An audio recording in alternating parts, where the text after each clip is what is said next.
You know that thing where you get an amazing pair of shoes at a really great price and want to tell everyone about it? Yeah, so do we.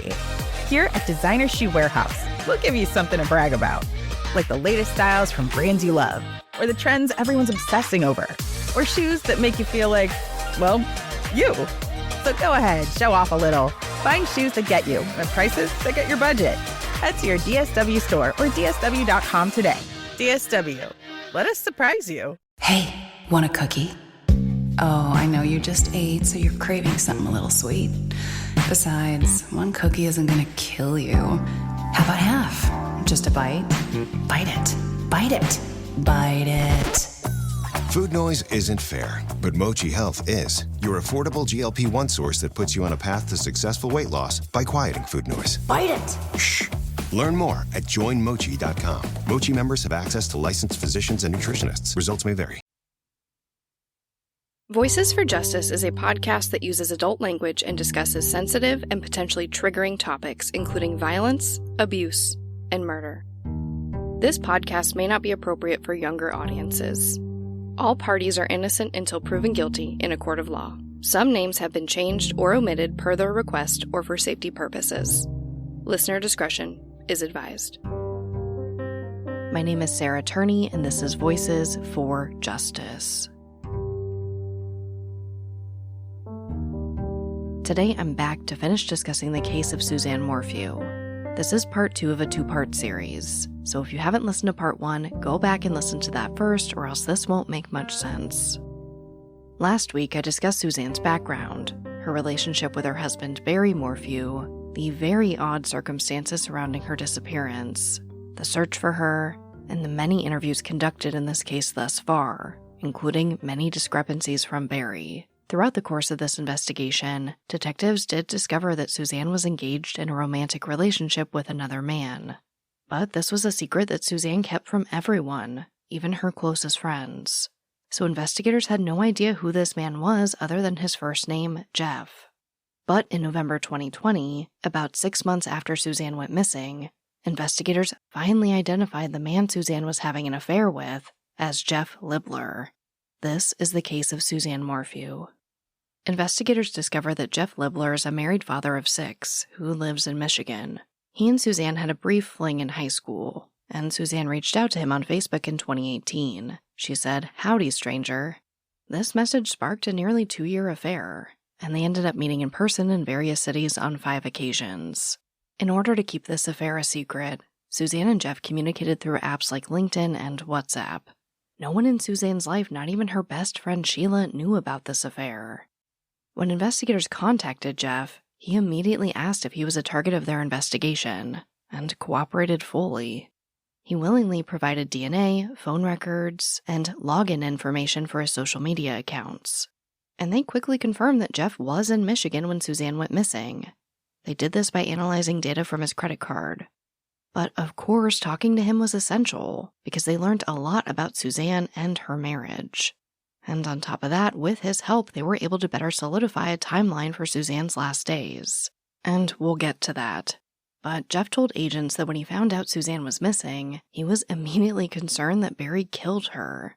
His 2 theories were that Barry found out about the affair, or that Suzanne threatened to leave Barry, and he snapped and killed her. But also, investigators want to know why he never came forward after hearing that Suzanne had gone missing. He tells them that he just didn't want his wife and children or Suzanne's daughters to find out and get hurt. He said that he loved Suzanne, and he didn't want her memory to be tarnished by this affair. He also said Suzanne was his soulmate, because they had the same approach to the world and treated other people the same way. He said Suzanne, quote, treated people well, not simply for social stair climbing or status benefits. Jeff also said that he didn't think Suzanne intended to start a relationship when she initially messaged him in 2018, and that she was naive in some ways, because she always saw the best in others. And we learn how Jeff and Suzanne met. This apparently happened at a party at Suzanne's house the summer after Jeff started college. According to Jeff, Barry and Suzanne were a couple at the time, and Barry was at this party, but he and Suzanne, quote, kind of hooked up, but not really. So something romantic happened. Now Jeff was an avid golfer and played every day on the course that Suzanne lived on, and Barry worked on. He says that after the party, Barry found out what happened and found Jeff on the golf course. He says Barry jumped off his tractor and came to him, quote, ready to beat him down, but stopped when Jeff said that he'd lose his job. So there's a long history here between Barry, Suzanne, and Jeff. Jeff says that before Suzanne went missing, she was taking classes to become a certified fitness instructor and attended a conference in Arizona to help receive her certification. He said her plan was to establish a new career as a trainer so she could leave Barry after both of her daughters went off to college. He also relays to investigators that Suzanne discussed how she and Barry fought a lot and how the relationship was bad for her mental health. Jeff says he asked Suzanne directly if she was scared Barry would hurt her, and she responded, quote, he would never cross that line. He's learned. Now, Jeff says that he didn't push for further information, but assumed this meant Barry had shoved her or hit her at least once. Suzanne also told him she dreaded having to be alone with Barry. Jeff told investigators that Suzanne said Barry often held their $1 million home and expensive vehicles over their head, but Suzanne craved a simpler life. He also reported that Barry refused to go to counseling with Suzanne because he wanted their marriage to appear perfect. He said that as long as Suzanne was gratifying Barry sexually, things were tolerable, but that Suzanne was not deriving any pleasure from their intimate relationship. Apparently, Suzanne often suspected that Barry was having an affair, and even once said that she wished he'd find a girlfriend and leave. Speaking to Jeff gives investigators a lot of context about Suzanne's life before she went missing. And luckily, he was extremely cooperative, because when they sifted through Jeff's text messages to Suzanne, they were able to find what they believe is her last proof of life. Now, with access to Jeff's messages, investigators uncovered that Suzanne was outside sunbathing and messaging Jeff when Barry arrived home on May 9th, 2020, the day before she was reported missing. That morning, Suzanne messaged Jeff, quote, we need to be husband and wife. But that wasn't the only message she sent that day. They exchanged over 60 messages, which was apparently more than normal. At 2:07 p.m., Suzanne sent Jeff a selfie of her laying outside in the sun in a swimsuit. This picture is considered by the FBI to be Suzanne's last proof of life. At 2:11, she messaged Jeff via LinkedIn, saying, quote, I'm on WA, referring to the encrypted messaging app WhatsApp. This is the last known communication Suzanne made with anyone. Jeff responded at 2:44 p.m., and again at 2:46, 1 minute before Barry Morphew's phone was placed into airplane mode at 2:47. In January 2021, FBI agents sat Barry down to tell them what they'd uncovered about Suzanne's affair. When confronted, Barry insisted that he had no idea about the affair, and said that he wouldn't have had to suffer all this time had he known. He suggested that Suzanne's disappearance was God's judgment on her for having an affair, and he implied that he now understood why God took Suzanne from him.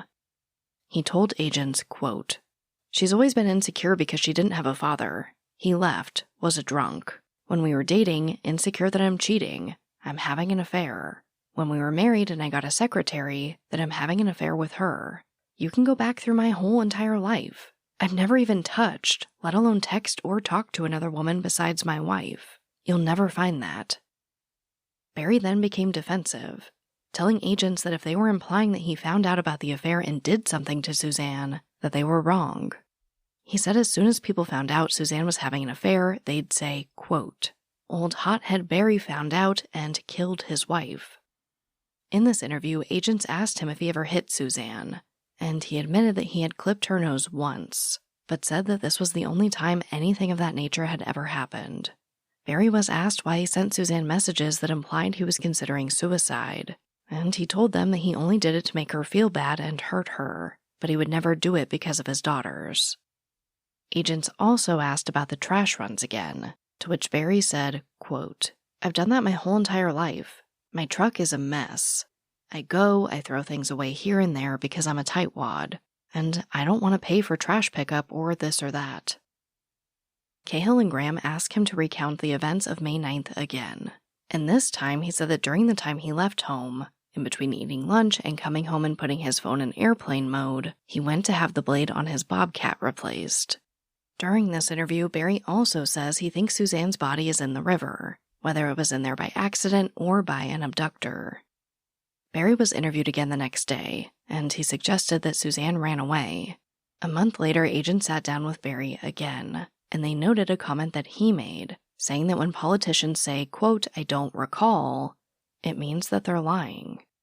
This was interesting to them because Barry himself had answered a number of questions with this phrase. During this interview, investigators showed him the selfie Suzanne sent to Jeff that is considered to be her last proof of life. And Barry said, quote, "Well, look at her. She's obviously drunk. Look at her eyes. Do you know what drunk eyes look like?" Now, this is very interesting to investigators because Barry had told them many times that he and Suzanne had a great time on the 9th because she hadn't drank any alcohol or taken any drugs. Barry also told them, quote, "Your evidence does not matter because if it's anything to do with tying me up with her disappearance, it's wrong." He told agents that the tranquilizer dart evidence could be explained because he had shot 2 deer in his Colorado property. But if you recall, this does contradict his earlier statements where he said that he had not used tranquilizers since living in Indiana. Agent Grusing confronted Barry about his phone movements around the house after he arrived home on May 9th. Basically, it shows him running from porch to porch in a Z-shaped pattern, and he was going pretty fast. Barry explained this by saying that he shoots chipmunks. He actually explained that he shot over 85 chipmunks on his property since moving to Colorado because they got into his furnace once, and it cost him a lot of money to replace it. Grusing asked if he was shooting chipmunks when he returned home that day, and Barry said yes. Now, this is the first time investigators had heard this alibi, and the first time Barry admitted to using a gun when he returned. The next day, Barry did give investigators the .22 caliber altered rifle that he claims he used to shoot chipmunks on May 9th. In an interview on March 1st, the agents noted that Barry was altering his statements to match the evidence they had presented to him. For example, he admitted to turning left on Highway 50 when he left the house on May 10th, turning in the direction where Suzanne's helmet was found, saying he turned because he saw a bull elk and wanted to follow it to see where it came from. But then when agents sat him back down on March 5th, he recanted some of his previous statements, saying that when Agent Cahill had interviewed him back in 2020, he was, quote, out of his mind. He told Agent Grusing that Derek Graham and Joe Cahill had turned their backs on him, which made him lose faith in the investigation. He told agents repeatedly that if he was guilty, he wouldn't have turned over his gun to them, and he continued to answer questions with, "I don't recall." He told Agent Grusing, quote, "If I abused her in any way, it was emotionally, and I got angry at times, but it was because she accused me of these things that just were not true, and I had no way to prove it to her. She had no evidence that I ever did anything with another woman, and I haven't, but I couldn't prove that. I mean, you think 32 years of a lover, you could look him in the eyes and say, 'Honey, I've never done that to you,' and they would believe you, but she didn't. And I think she took that mindset with her alcohol and her pills, her depression, her and her cancer, all of this. And I think she just made this monster in her head, and it just blew up." In this same interview, Barry asked, quote, "And what about immunity? Can you give me immunity if I sit and just open my life to you?" Agents asked him what he would be granted immunity for, and he said, quote, "I think in case someone falsely convicts me." During this interview, Barry also accuses Suzanne of taking $70,000 to $80,000 out of his safe in the garage and tells investigators he wants to go to Mexico to search for her because he thinks she ran away. He says he wonders if she thinks she could get across the border with $70,000. This, of course, completely contradicts his recent statement that he believes her body is in the river.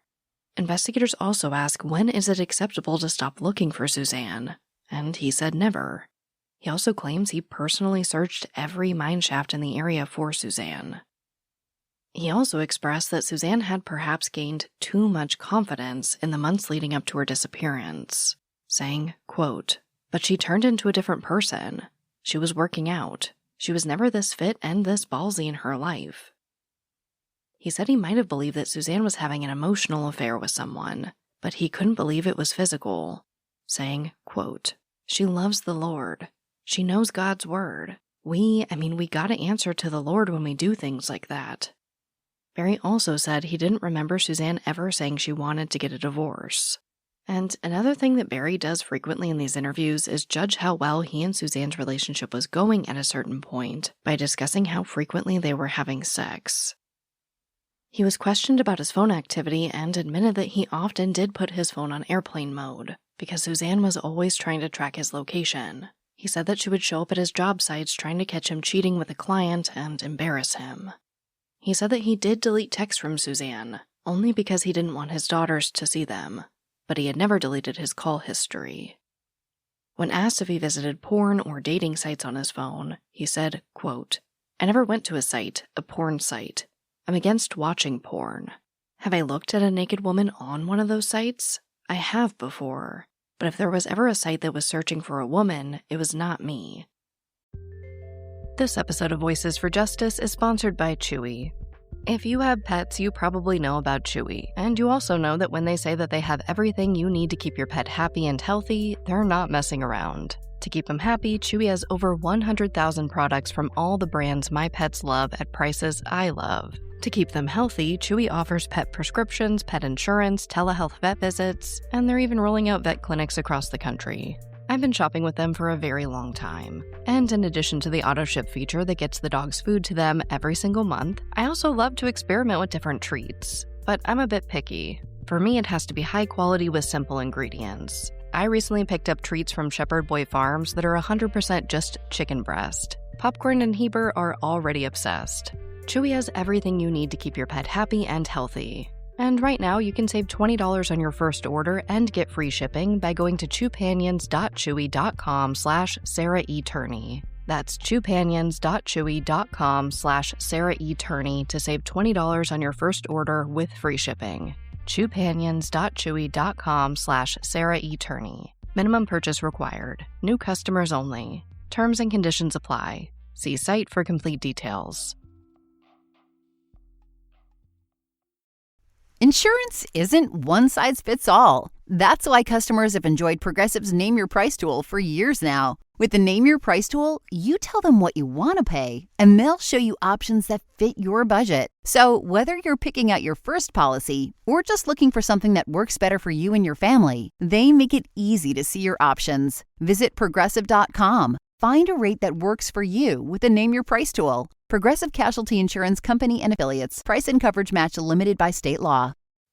10 months after her disappearance, Barry sold the home he shared with Suzanne, and by spring there was a new woman in his life, a local woman named Shoshona Dark. He was seen leaving a hotel with her on Valentine's Day 2021, and in the photo she was wearing a wig. Barry carried her luggage while she carried flowers. Agent Grusing brought up Shoshona in an interview on April 5th. Barry said, quote, "I'll tell you right now that she is a special person in my life, and I've told you before, she's a dear friend. There's nothing sexual going on with her, and I didn't meet her until October 25th. Grusing also told Barry that he was concerned that he was planning to end his life because he'd lost significant weight, he was selling off his assets, and he was making statements about not being around much longer. He was also questioned about Sheila's claims that Barry had stalked her and Suzanne while she was visiting their Colorado home. He explained, quote, "I told Suzanne this, and I don't know what she told Sheila, but I was in Arizona hunting, and I'd been camping for 7 days, smelled like crap, looked like crap. I thought they were out in town eating, and I just wanted to make sure they weren't in the house, and I just wanted to get back in there and take a shower. And I looked, and it didn't seem like anybody else was there. Just went back, and I went up the hill, and I looked. I didn't see anything." He says the neighbor Pete Cushman came outside with a gun because Suzanne and Sheila called him. Next, Barry was questioned about security cameras on their property. He said the cameras only worked for a little while when they first moved in. He said when they were working, he could sometimes access them on his phone, but after a while, they never worked. And he actually accuses Suzanne of sabotaging them in some way. Grusing told them that they tried to recover footage of him chasing and shooting chipmunks on May 9th, but were unable to retrieve anything. Barry says the security cameras were in the safe on May 9th. This is despite officers responding to the scene reporting that there were cameras hanging up outside. In this interview, they also show Barry a photo. This is of a crack in the doorframe in the primary bedroom. Investigators say that the previous owner said that it was not there when the Morphews purchased the home. Barry said he didn't know it was there or what it was from. Grusing asked Barry if he sent the friend request from Suzanne's Facebook to see if she had a boyfriend, and he denied it. He said the only time he'd ever gone through Suzanne's phone was on that 2019 trip to Mexico. That's when he went through her Snapchat and text messages and apparently didn't find anything. He denied Suzanne's claim that he chased her through the resort to take her phone. So, in that same interview on the same day, Barry initially told Grusing that he had not told his daughters about Suzanne and Jeff's affair because he didn't want to hurt them. He later said he had told them, and that they were shocked and heartbroken over the news. Now, Barry didn't know Jeff's identity at this time because investigators were trying to protect Jeff. Grusing told Barry that Suzanne's lover's theories were that Barry either found out about the affair and killed Suzanne, or that Suzanne threatened to leave him and he killed her. Barry said, quote, "I don't know what to say about that. I mean, I would not, if she would tell me. I love her so much that if she would want to say, Barry, I'm not happy, I've found love somewhere else, that I would say we don't need to get a, if you want, if this is what you want, I don't want to be with you if you don't love me. I love you, but I want you to be happy. I would have wrote her a check for half and let her be on her way. I mean, I gave her everything since she was 17 years old, and I loved her better than anybody could, so it doesn't make sense to me why she did what she did." Barry once again discussed May 9th, and this time he said that he was chasing a turkey around the property. He admitted that the evidence in this case made him look bad, but said it was all in God's hands. Then investigators asked him why there were burned files in the fireplace when the house was searched, and Barry answered that he and Suzanne had cleaned out filing cabinets that week. But investigators noted that many of the pages looked like they came from Suzanne's journal, and that her leather-bound journal was never found in the house. Barry simply said he did not recall her having a journal, and Grusing took this opportunity to remind him of his statement that when politicians say they do not recall something, they're lying.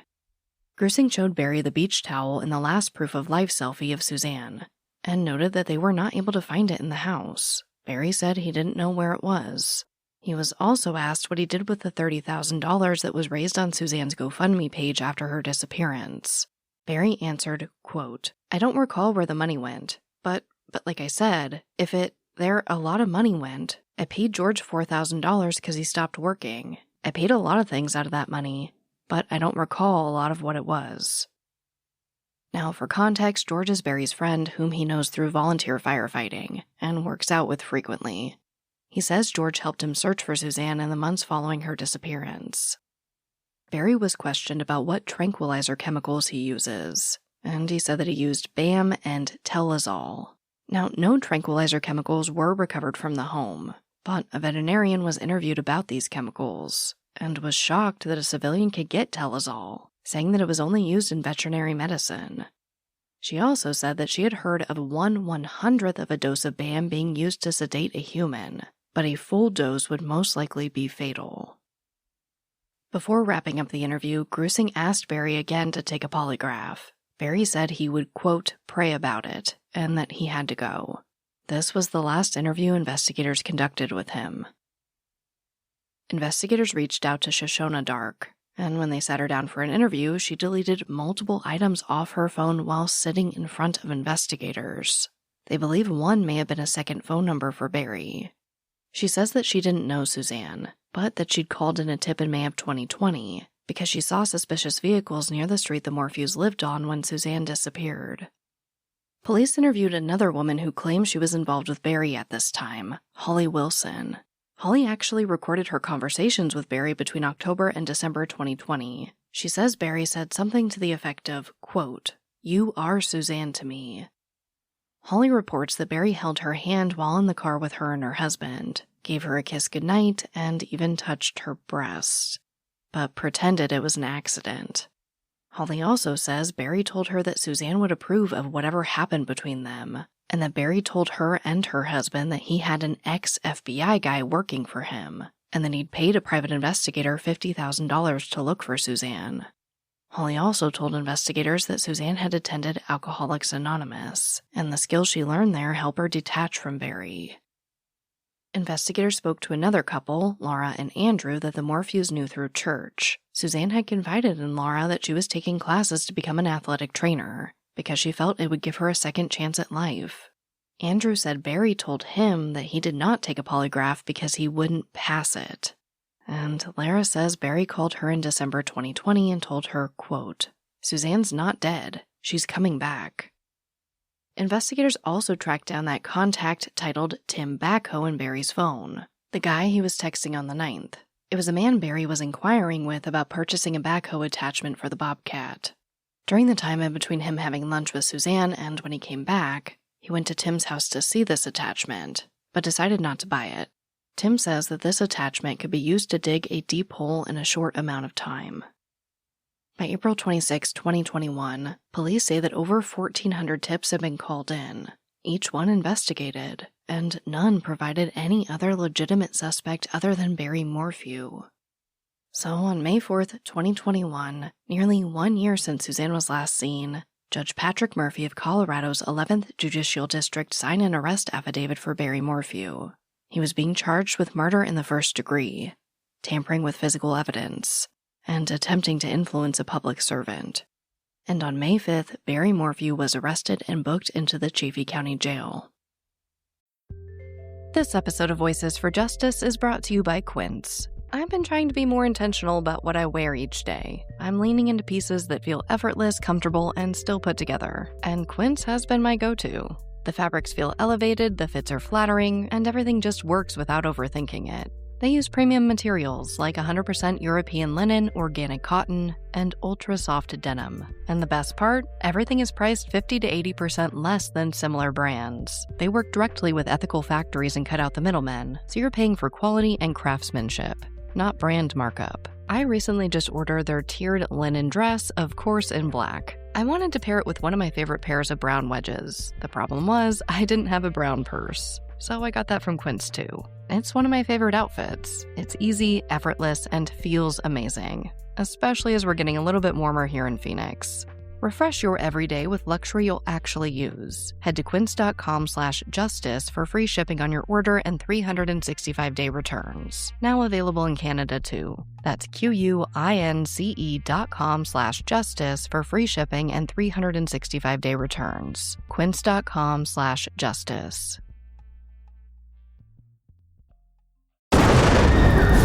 What they did to your family, you're lucky to make it out alive. Streaming on Peacock. These men are going to come after me. Taking them out is my only chance. Put a bullet in her head. From the co-creator of Ozark.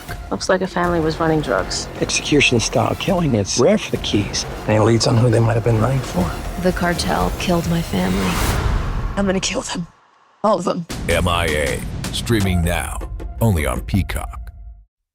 In a press conference following his arrest, Sheriff Speasy said, quote, "More than 70 investigators with the Chaffee County Sheriff's Office, Colorado Bureau of Investigation, the FBI, and dozens of other local law enforcement agencies helped execute more than 135 search warrants across the state, interview more than 400 people, and investigate more than 1,400 tips.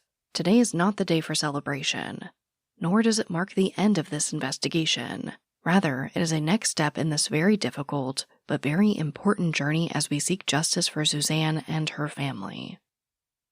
My team read the 129-page affidavit, and most of the evidence and the interviews it outlines are the evidence you've heard so far in these episodes. But very little, if any, of this information was known to anyone but investigators before this affidavit was signed. The introduction to the affidavit reads in part, quote, "Suzanne took clear, articulable steps in January 2020 in attempts to separate and divorce from her husband, Barry. She told her family and close friends about her intentions, secretly recorded her notes of abuse in her phone, because Barry monitored it, confronted Barry in arguments that she secretly recorded with help from a friend, and finally sent him a text 4 days before she disappeared saying that she was done. Let's handle this civilly." Barry, however, initially represented to investigators from CBI, FBI, and CCSO that his marriage with Suzanne was perfect, and she had no intention of leaving him. Barry's statements about his actions on the days before and after Suzanne's disappearance have been proven to be false and misleading by this investigation. Barry knowingly destroyed evidence that his relationship with Suzanne was deteriorating, and that he was involved in her disappearance and homicide. On May 6, 2021, Exactly 1 year after Suzanne sent him the text saying, "I'm done," Barry Morphew made his first appearance in court with a public defender representing him. He reportedly didn't say anything other than "yes, sir" to the judge when asked if he understood his charges. A protective order was also put in place so Barry could contact Mallory and Macy. And in a very strange turn of events, the next week Barry made headlines again, when court documents revealed that he was also accused of submitting a fraudulent vote for Donald Trump on Suzanne's behalf. This happened in October 2020 when he knew she was missing. The county clerk's office said that they received a suspicious mail-in ballot from Suzanne Morphew, but it lacked her signature, which is required by law. Barry Morphew, however, had signed it as a witness. When interviewed by the FBI in April, they asked him why. He said, quote, "Just because I wanted Trump to win. I just thought, give him another vote. All these other guys are cheating." When told this was a crime, Barry replied that he didn't know you couldn't vote on your spouse's behalf. So charges of felony forgery and misdemeanor ballot fraud were added to Barry's record. And they weren't the only ones, because on May 18th, Barry was also charged with possessing a short rifle, a weapon that is banned in Colorado, and tampering with a deceased human body. The public servants who he's accused of trying to influence were listed as well. They include Joseph Cahill, Derek Graham, Jonathan Grusing, and Alexander Walker, the chief investigator with the district attorney's office. Now, the affidavit was not public at this time, but media organizations were desperate to get their hands on it. According to the Associated Press on June 7, 2021, quote, "A coalition of news media organizations, including the Associated Press, had petitioned the court for the release of the 130-page document, arguing in part that the public has a presumptive right to know what led to Morphew's May 5th arrest." However, that same day, Judge Murphy declared that the affidavit would remain sealed until after the preliminary hearing. A hearing was held on July 26 prior to the start of the preliminary hearings. At this point, Barry had hired a high-profile defense attorney, Iris Eaton. In what would be the first of many bumps in the road for the prosecution, the judge said that the defense was lacking access to some of the evidence they were supposed to have received in June. So let's go through the hearings. The first of 4 preliminary hearings was held on August 9th. In this hearing, Commander Alex Walker was questioned by District Attorney Linda Stanley and cross-examined by defense attorney Drew Nielsen. They outlined Barry's initial response to his wife being missing on May 10, 2020, and investigators finding her bicycle undamaged that evening. Drew Nielsen, one of Barry's attorneys, stated that although the couple had spats, they always made up. He also noted that Barry did not protest his home and truck being treated like a crime scene. Nielsen asked Walker if any of Suzanne's blood had been found in the home, including the bedroom with no sheets. Walker responded, no. Nielsen then asked if Suzanne's blood had been found at any point in the investigation, to which Nielsen also answered, no. Nielsen pointed out that even after extensive searches using a number of resources, law enforcement was unable to locate Suzanne's body to prove that she was dead. Nielsen also brought up the unidentified male DNA found in Suzanne's Range Rover, saying it partially matched an entry in CODIS, but no other information about it was given on this day. The details of Suzanne's affair with Jeff Libler were also discussed heavily on this day. Barry's lawyer said that Suzanne kept a lot of secrets and didn't even tell her sister or best friend about her nearly 2-year affair. They also bring up that in conversations between Jeff and Suzanne, she mentions that at one point they could move to Ecuador together, and she could teach language, theorizing that maybe this is where Suzanne went. In the second day of the preliminary hearing on August 10th, FBI agent Jonathan Grusing testified about the data collected from Barry's cell phone and his truck movements. He pointed out that according to the truck, the doors were opened and closed several times between 3:25 a.m. and 3:51 a.m., although Barry says he didn't wake up until 5. He also said that around the same time, Barry's phone pinged near a location where Suzanne's bike was found. However, he did state that because of how poor the service was in the area, that was inconclusive. Grusing discussed Barry's 5 trash runs, and addressed that although Barry told his neighbor that he was at the job site when he called about Suzanne being missing around 5, surveillance video confirmed that he didn't leave his hotel room between 12:42 and 5:55 p.m. This is the picture that Grusing paints. On May 9th, Barry came home to find Suzanne sunbathing and talking to Jeff. He says Barry's phone pings indicate him running around the house, presumably chasing Suzanne. This is the same time that Barry's phone goes into airplane mode. Suzanne was still receiving new messages from Jeff while Barry's phone was moving rapidly around the house. When Drew Nielsen questioned Agent Grusing, he pointed out that neighbors did not report hearing any unusual noises. Grusing brought up the point that Barry Morphew spoke to law enforcement 23 times in 2020, but never made the claim that he was chasing and shooting chipmunks until earlier in 2021. Nielsen says that the pattern the prosecution claims Barry was moving with his phone would have had him moving through walls at an impossible speed. The prosecution also accused Barry of looking for another woman to date, saying that he had searched ashleymadison.com and other sites, then deleted his web history. The defense then questioned Grusing on the things that he chose not to include in his testimony, like Barry visiting Salida Stove and Spa between 4:30 and 5 p.m. on May 9th. The employee who interacted with him didn't notice anything out of the ordinary. There is also a receipt and surveillance to confirm that Barry made this stop to buy those hot tub chemicals. Grusing also said that Suzanne's phone had apparently tried to make an outgoing phone call at 2:53 a.m. on May 10th, shortly before Barry's truck doors opened. Drew Nielsen replied that maybe Suzanne was the one opening the truck doors. The third hearing was held on August 23rd, and this centered around the supposed needle sheath found in the dryer and the ammunition found on the Morphew's bedroom floor. In the afternoon, testimony was presented that Barry asked investigators about receiving immunity in the case. They also discussed the location of Suzanne's bike helmet, and Barry's lawyer argued that the tire tracks from where the helmet was found didn't match Barry's F-350, or either of their Range Rovers. She also said that the DNA found inside the helmet did not match Barry. It was revealed that Barry's DNA was also not a match on the needle sheath cap. And if you recall from episode 1, they also discuss why Barry's room may have smelled like chlorine. The defense presented a letter from the manager of the Holiday Inn where Barry was staying, and apparently his room was directly above an indoor pool, which could account for the chlorine smell that his coworkers reported. But there's a caveat to this. They don't know if the pool was open or closed because of COVID restrictions. On day 4, they discussed Barry's left turn on the morning of the 10th, placing him in the area where Suzanne's helmet was found. Investigators showed photographs of the scratches on Barry's arm that, quote, appeared to be caused by fingernails. However, perhaps the most intense moment was when Iris Eaton called FBI agent Joseph Cahill to the stand. She wanted answers about the male DNA found on Suzanne's glove box. Eaton stated that Agent Cahill was listed as the CBI contact on letters sent to law enforcement agencies in Tempe, Phoenix, and Chicago, informing them that a partial match to the CODIS profile of a man accused of sexual assault in all 3 cities was retrieved from Suzanne's Range Rover. Cahill testified that he was not aware of the letters at the time that they were sent, but did become aware of them when the district attorney's office gave them to him later on. Cahill further testified that he did not follow up on the CODIS matches. He did, however, hear from a Chicago detective who said that he'd follow up on the match, but never checked back in to see if he actually had. Eaton asked Cahill if a DNA match from CODIS should be followed up on as an investigative lead, and Cahill said yes.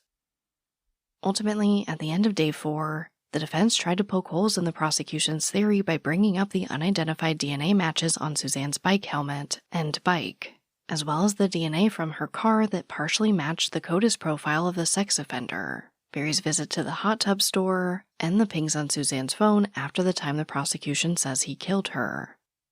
Nearly every aspect of the evidence we've discussed so far was mentioned in these preliminary hearings, and it was truly 4 days of them just going back and forth. So I didn't cover every single thing mentioned in those hearings, but you get the point of how confrontational this whole thing was. Even after these 4 days of testimony, Judge Murphy postponed his decision as to whether or not Barry should stand trial. But on September 17th, Judge Murphy ruled that Barry Morphew would stand trial for Suzanne's murder. The prosecution requested a $10 million bond, but Judge Murphy reduced it to $500,000 cash only. Barry posted bail and was let out of jail on an ankle monitor. Less than 2 weeks later, on September 29th, Barry's friend, Shoshona Dark, the one he was seen at the hotel with earlier that year, was arrested for trespassing on the Morphew's former property, the house Suzanne went missing from. Now, this had already been sold to another family, and she was apparently caught on security cameras picking up a package from the front of the home. The new owners state that there was a clear no trespassing sign posted. In the end, Dark cooperated with police and was charged with second-degree criminal trespassing. She was released on bond. On October 7th, prosecutors filed a motion requesting stricter terms on Barry's bail, saying that the ankle monitor he was wearing was sometimes undetectable because of poor service where he was staying. Now, Barry was actually staying with his former neighbors, the Cushmans, the same neighbors from Puma Path, who he said came out of the house with a gun when Sheila and Suzanne said he was stalking them. Court documents state that Barry was renting a home near the courthouse, which was well within the reach of cell towers, but he refused to stay there. Now, like many cases, Suzanne's case saw many changes in leadership over the years. The first big change on the case came in October 2021, when a key prosecutor, the Deputy District Attorney Jeff Lindsay, resigned. DA Linda Stanley assured the media that this wouldn't affect Suzanne's case negatively, and that she was going to hire 4 additional prosecutors, one of which would be specifically dedicated to the Morphew case. And as always, there's a lot going on at once. Documents filed the same week accuse the prosecutors and law enforcement of intentionally withholding key evidence from the defense. This evidence, of course, is that DNA sample from Suzanne's car, that potential match to a serial sex offender. These documents stated that under new Colorado law, those involved could be tried civilly for defamation and false arrest. Barry's attorneys alleged that the prosecution knew the identity as early as August 2nd, before the preliminary hearing. The document also alleges that they intentionally waited until Barry was ordered to go to trial, and thus, quote, conspired to commit a fraud upon the court by withholding exculpatory evidence. The prosecution countered that it wasn't addressed because it was only a partial profile, but Linda Stanley admitted in an official response that when the alert went out on June 2nd, that the sample was a potential match to a serial sex offender, the forensics team did not do any work on it. Around the same time, the court issued protective orders against Barry for over 10 people. This includes all of Suzanne's siblings, 2 of Suzanne's closest friends, and 1 of Barry's employees. Barry was also asked to leave the Puma Path area while Jean and Martin Ritter installed a security fence. According to the prosecution, the Ritters are afraid of Barry. In a status hearing on October 9th, Judge Murphy was exasperated by how long the court had to spend hearing defense motions, and called their tactic, quote, old and a bit broad. Still, Iris Eaton maintained that there are, quote, outrageous discovery violations by prosecutors. The prosecution denied having hidden evidence from the defense. Now, Barry's friend, Shoshona Dark, was set to be a witness in the upcoming trial, but apparently her lawyer is a close and personal friend of Judge Patrick Murphy. Barry's defense team formally asked him to step down, and on December 30th he did. Judge Murphy admitted that he had been a close friend of Dark's attorney for over 40 years, and that the attorney is the godfather of his niece. So, after the first of the year, Judge Ramsey Lama was assigned to the case. And let's just say he was not as patient with the prosecution as Judge Murphy was. His first act in the case was to order the prosecution to turn over all police reports and videos from their 20-month investigation into Suzanne's disappearance over to the defense team. In January, Agent Joseph Cahill, one of the primary investigators on the case who conducted many interviews with Barry, left the CBI altogether. He had stepped down from the Morphew case in August. The Denver Gazette reported that he stepped down 2 days before CBI's internal affairs launched an investigation into him because his personal weapon went off inside his home while he was off duty. In late January hearings, Barry was granted permission to travel to see his daughters while out on bond, and more texts between Suzanne and Sheila were revealed, including one where Suzanne wrote, quote, he's not stable. It's guilt and desperate measures he's taking. A screenshot was retrieved from Suzanne's iCloud showing that she was learning to say romantic messages in Spanish, and Iris Eaton was quick to remind prosecutors that Suzanne discussed running away to Ecuador. On February 1st, Judge Lama ruled that Barry's trial would be moved out of Chaffee County and into Fremont County, because he said with the amount of pre-trial publicity the case had gotten, and Salida's small population, Barry couldn't receive a fair jury trial there. In a hearing on February 11th, Judge Lama ruled that he will not allow Sheila Oliver to testify about domestic violence between Barry and Suzanne. At this point, it seemed like things were on a downward slope for the prosecution. But things only got worse for them in March, because former investigator Joseph Cahill spoke out to say that he believed Barry's arrest was premature and was the, quote, worst decision that could be made. Because of this, the defense motioned to have the case dismissed. The prosecution called this motion, quote, utter nonsense. And Linda Stanley said Cahill had already been discredited as an official, so his opinion didn't matter. Stanley also accused Cahill of being, quote, put out, because he was out of town when the arrest was made. It was revealed that Cahill said that there was a, quote, erosion in the framework of the case he and Agent Derek Graham had built against Barry Morphew. On March 4th, it was reported by the Denver Gazette that law enforcement was now saying that there was probable cause to arrest Barry, but they disagreed with when Barry was arrested. An agent testified that Agents Cahill and Graham asked him to investigate more before Barry was arrested, but he was arrested anyway. On April 8th, Judge Lama issued a 20-page order in which he criticized the prosecution for being, quote, sloppy and reckless, and declared that the prosecution's offenses were so brazen that he wasn't going to allow 14 of the state's 16 expert witnesses to testify.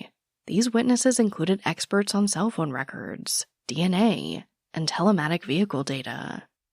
And this truly seems like the final blow for the case, because on April 19th, 2022, only 9 days before the trial was set to begin, the state motioned to dismiss the charges without prejudice pending further investigation.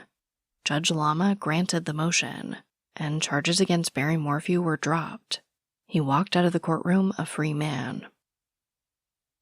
Carol McKinley of the Denver Gazette reported, quote, the case was dismissed for lack of evidence by its own prosecution team, and the air was so tense in the courtroom a service dog whined as if to comfort people observing the proceedings. Now, of course, for the charges to be dropped without prejudice means that they can be refiled at a later date, if more evidence is obtained. The state said that the evidence they needed was Suzanne's body, and they claimed that they believed that they were close to finding it. They just needed to wait for the snow to melt so they could excavate a certain area. In the weeks following, the Morphews addressed the public for the first time by appearing on Good Morning America. In the interview, Barry sits between his two daughters, holding each of their hands, and all three of them are in tears. In the interview, Macy says, quote, I just hope that Linda will step up to the plate and do everything she can to find our mom, because what they've done is not fair, and we're never going to stop looking for our mom. She is referring to Linda Stanley, of course. Eaton also appeared on GMA and said, quote, prosecutors need to be held responsible, and they need to pay for the damage they've caused Barry, which is frankly nearly irreparable, because it is hard for anybody to believe that Barry is not who they claim he was. And this wasn't a hollow threat, because on May 7th, Eaton announced that she was asking the state to launch an investigation into Linda Stanley and into some of her staff, saying, quote, I've never seen prosecutorial misconduct this egregious in my entire career. She says that the state's claims that no leads led anywhere other than Barry were false, and instead says that they intentionally didn't follow up on leads that didn't point to Barry. She says they never explored the area of the Arkansas River where a dog track Suzanne sent to, and says that investigators found a half cup of coffee on the counter of the Morphew home, along with a bowl of cat food waiting to be put in a dish.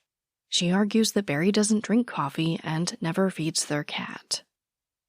Now, whether it was from this report or by coincidence, Linda Stanley's law license was temporarily revoked on June 1st, 2022, officially because she failed to complete legal training that was required of her. The Office of Attorney Regulations Counsel said that Stanley refused to complete her required hours of continuing legal education in 2019, 2020, and 2021, despite receiving reminders to do so. However, they did say that her license could be reinstated once the hours were completed, which is what happened shortly after. As for the forgery charge Barry was facing, he pled guilty to felony forgery. As a part of the plea, he didn't receive any jail time. Instead, he paid a $600 fine and was given supervised probation for 1 year. Now, as a side note, I do think it's kind of funny that on that forged ballot, Barry actually voted for Linda Stanley for district attorney on Suzanne's behalf. Now, besides a few failed attempts by Barry to get his chipmunk gun back, everything related to Suzanne's case was pretty quiet in the media until March of this year. That's when the Denver Gazette reported that Linda Stanley was facing more trouble with the Colorado Supreme Court's Attorney Regulation Council. 2 additional complaints were filed about Suzanne's case. One complaint is from a man who participated in searches for Suzanne. He reported Stanley for a lack of professionalism and said, quote, "My concerns were further realized when DA Stanley failed to provide formal interviews with actual news organizations while holding online interviews about this murder case with amateur YouTube crime channels." He's referring to Linda going on the YouTube channel Profiling Evil in April 2021. Our reporter Brooke watched her interview with host Mike King and noted that it was an overall casual interview. She laughed about how Barry was shorter than her, and even introduced her husband to the host during the interview. In it, Stanley made sure to reaffirm numerous times that she wasn't doing anything wrong by being on the show. She said, quote, "I wanted to let people know, and if they don't know this about me, they need to know this about me. I'm never going to compromise my ethical beliefs at all, or compromise a case at all for anyone or anything. So if Mike asked me to come on the show to talk about some stuff regarding the prelim, yes, I did. I talked about probable cause. I talked about presumption great, proof evident, etc." The second complaint filed against Stanley came from Fremont County Sheriff Alan Cooper, who claimed Stanley's prosecutors lied in court about his deputies, saying that they were not sharing evidence with them. Cooper says it became so bad that he would hand carry evidence to the judge himself, just so he would know the sheriff's office was not withholding documents. Barry's attorney Iris Eaton filed another formal complaint against Stanley in April of this year, 2023. She says the prosecution team had tunnel vision when it came to Barry. And Stanley fought back, saying, quote, "Ms. Eaton appears to be seeking to circumvent the procedures in place that protects due process by holding a press conference before any official action has taken place." Now, later this year, the Attorney Regulation Council themselves released a complaint about Stanley. They accuse her of launching a domestic violence investigation into Judge Ramsey Lama after she received unfavorable rulings in the Morphew case. They also rebuke her for text she sent to Mike King of Profiling Evil. That section of the complaint reads, quote, "On May 15, 2021, when Mike King of Profiling Evil texted Stanley, asking her for more information about the short rifle Barry Morphew allegedly used to kill Suzanne Morphew, as had been identified in the complaint, Stanley replied, I will see what I can do, only because it's you, Mike." When King texted Stanley and asked her if perhaps Mr. Morphew strangled Suzanne in the hot tub, Stanley replied, "We know it wasn't bloody. The hot tub was drained, with crust around the drain areas, indicating it had not been used in a long time. But keep on spinning ideas in your brain." When King texted Stanley and asked her about Suzanne Morphew's car keys, Stanley replied, "We think she always left her purse in the car." In June 2021, when King texted Stanley to comment about a new video on Barry Morphew, Stanley replied, "I'm great, thanks. We got him. No worries." In May, Barry filed a $15 million federal civil rights lawsuit against Linda Stanley and her prosecutors. Law enforcement officers, including Sheriff John Speasy, and several current and former investigators with the CBI and FBI. The suit alleges that Barry was wrongfully arrested and jailed for a crime he did not commit. The same week the suit was announced, Suzanne's nephew, Chris Moorman, told the Denver Gazette that he was tired of this legal limbo, and he said none of this has anything to do with finding Suzanne. For the same article, the Gazette spoke to Sheriff Speasy, who said the investigation was open, but by CBI guidelines, if a case went unsolved for more than 3 years, it's a cold case. And that's where the case stood, but not for long. On September 22, 2023, investigators conducted a search of Saguache County, Colorado, but they weren't looking for Suzanne. They were combing an area of Moffett, Colorado in search of clues on the whereabouts of another missing woman, Edna Quintana. Now, I won't go too far into Edna's case. but she was last seen on May 3, 2023, walking around Saguache County. She was 56 at the time of her disappearance. As of this recording, she has not been found and her case remains unsolved. But like we see in so many cases, in their search for Edna, they found someone else. Investigators uncovered human remains in a shallow grave. On September 27th, they were confirmed to be Suzanne Renee Morphew by her dental records and cancer report. There were 1,235 days between when Suzanne was last confirmed to be alive and when her remains were positively identified. Where is Daredevil? I'm right here. Don't miss the return of Marvel Television's Daredevil Born Again. So what's next? I feel liberated. We're gonna take this city back. Over medicated. In an all-new season, now streaming only on Disney+. They're hunting us. It's time we started hunting them. I can work with that. This should be tons of fun. Marvel Television's Daredevil Born Again, now streaming only on Disney+. So let's talk about where Suzanne was found.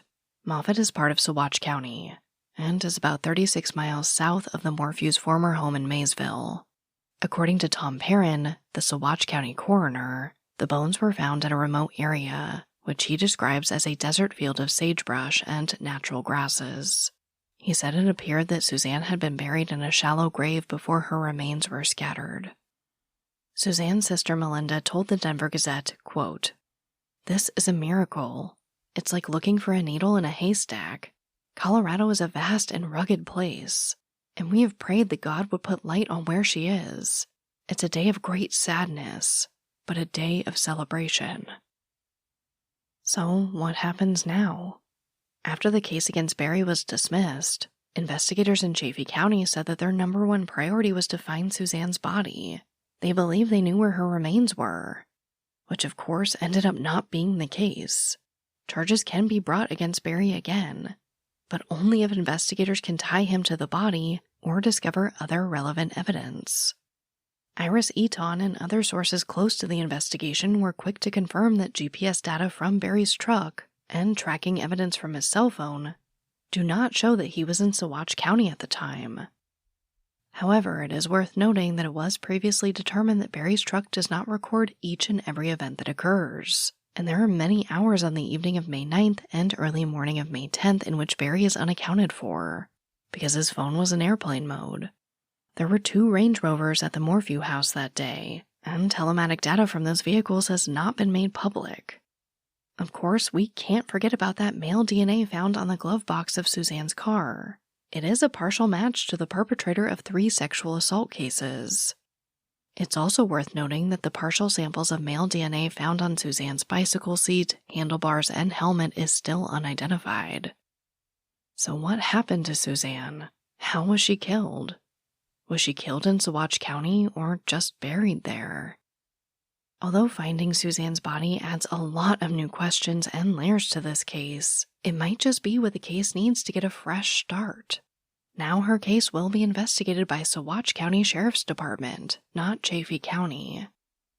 Saguache County Sheriff Dan Warwick told the Denver Gazette, quote, "It will become a joint effort between every investigative agency which has any interest in the case.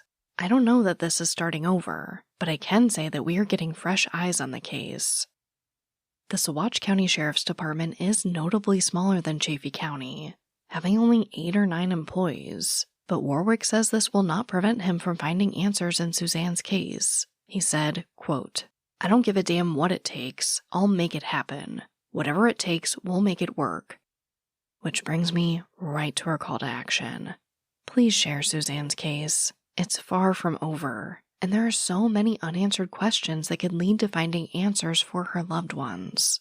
There is always hope.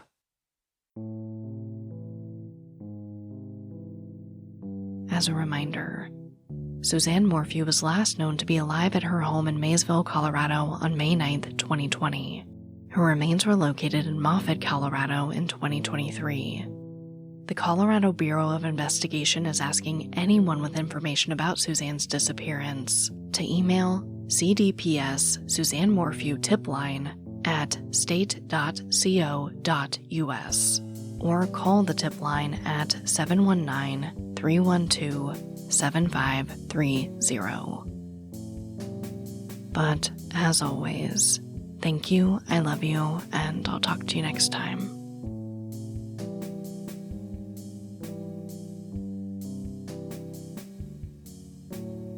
Voices for Justice is hosted and produced by me, Sarah Turney, and is a Voices for Justice Media original. This episode contains writing and research by Brooke Haynes. If you love what we do here, please take a moment to follow, rate, and review the show in your podcast player. It helps us and helps more people find these cases in need of justice.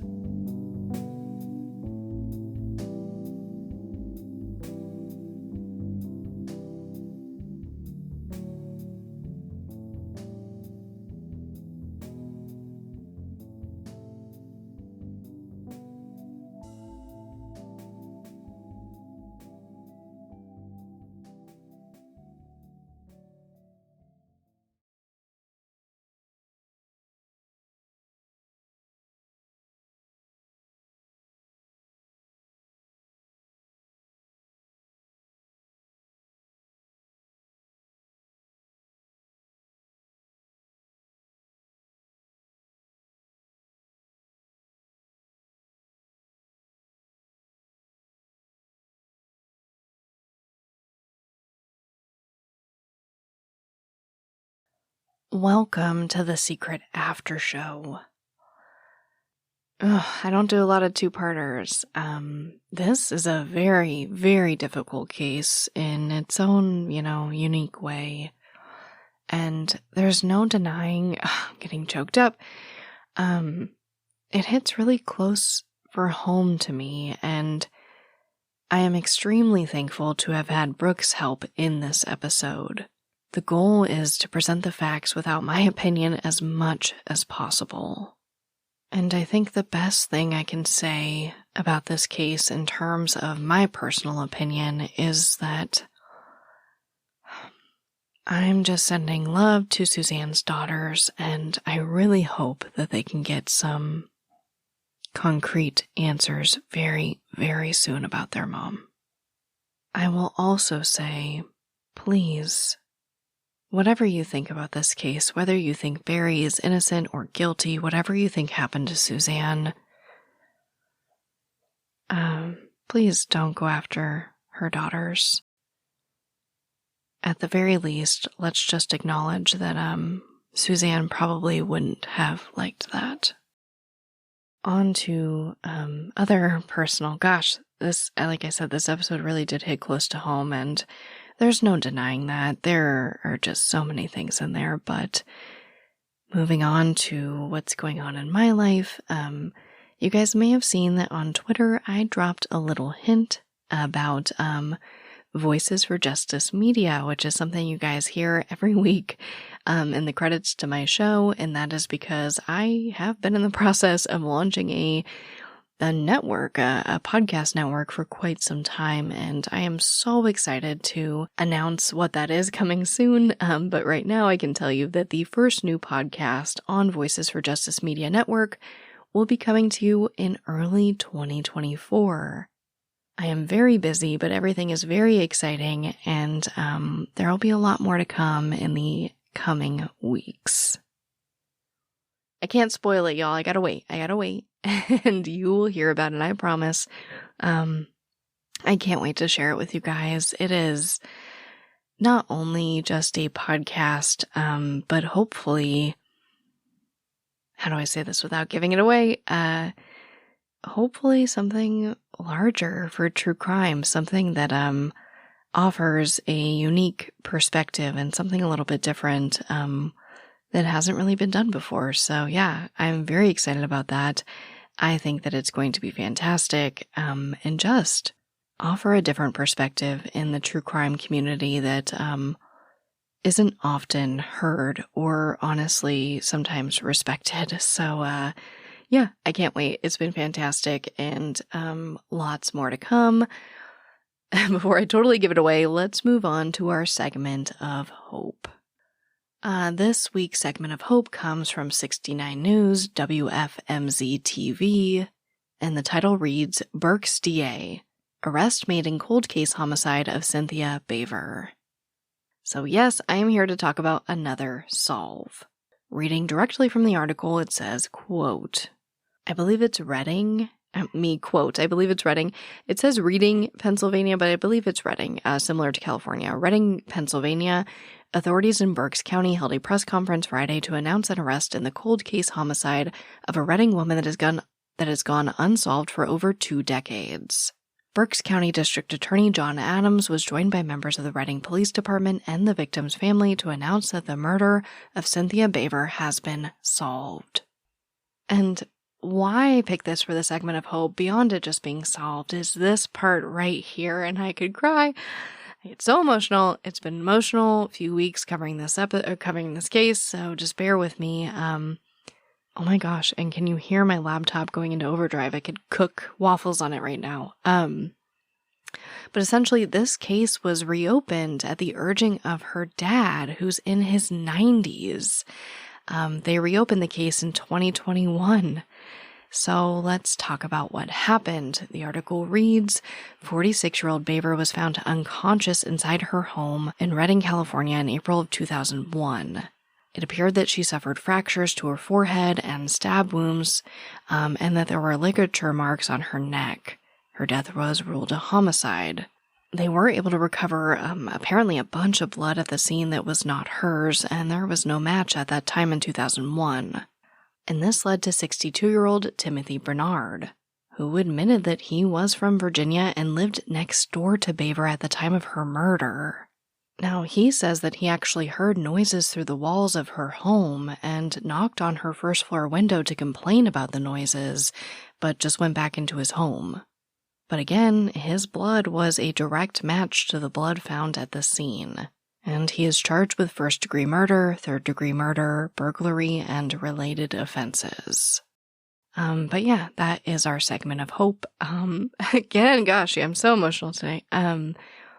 It's just the coolest show of hope for families to not give up. I mean, obviously 2001 is a year I'm very familiar with. I know exactly how long that feels and how long that is. And I mean, I just want to say, if you're a family out there, don't be afraid to keep pushing. Of course, try to do it in the most polite and business way that you can, just to keep that relationship good with police.